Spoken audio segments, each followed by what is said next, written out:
स्थिर विद्युत हमारे जीवन में इसका बहुत ही महत्वपूर्ण स्थान है। आप जानते हैं हमारे घर में जो टीवी, रेडियो सब बल्ब जलते हैं ना, ये सब विद्युत से जलते हैं। इसमें जो धारा बहता हुआ रहता है ना, उस धारा उस करंट उस विद्युत से चलता है। विद्युत धारा और स्थिर विद्युत ये दोनों अलग अलग हैं।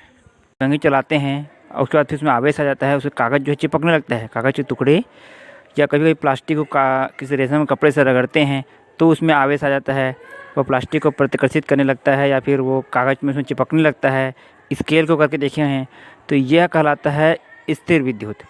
इसका उदाहरण एक और देखे होंगे, जब टेलीविज़न को जब चालू करते हो टीवी को घर में, तो वहाँ पे उंगली अगर ले जाओगे चट चट की आवाज़ आती है। कभी कभी आपके कंबल में चट की आवाज़ आती है।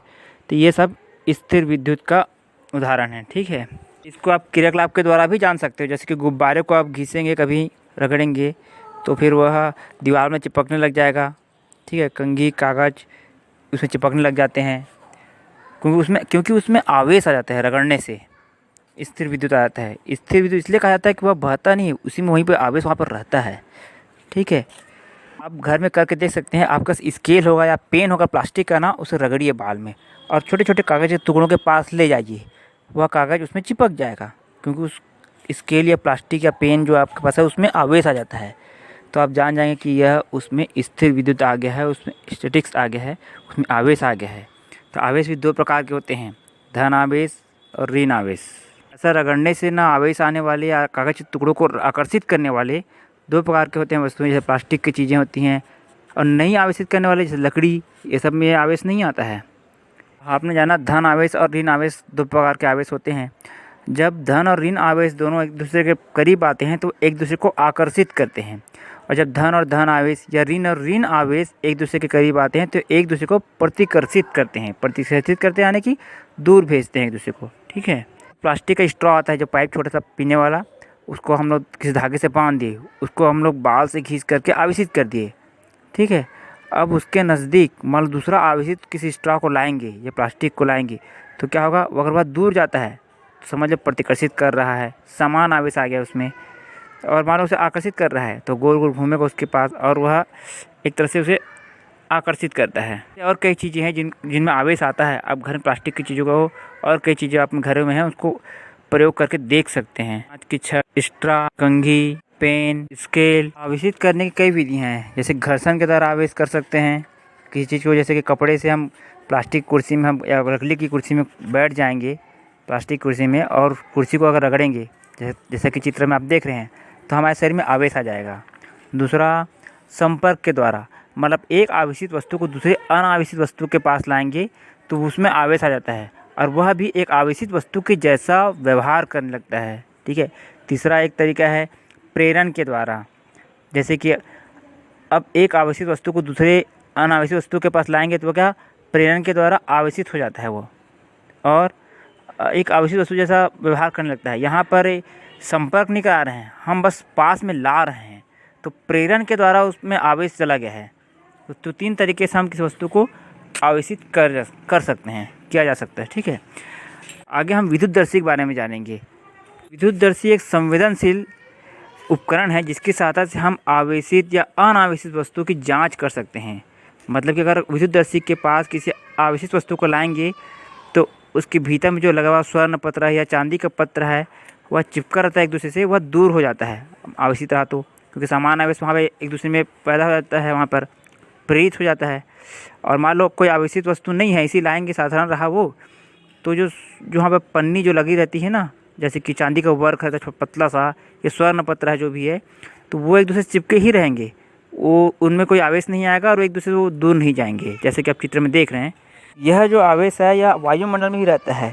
जैसे बादलों में आप देखोगे तड़ी जो बहुत ज़ोर से गरजता है ना, जो बिजली चमकता है रात देखते हैं, यह भी एक स्टैटिक है, विद्युत है।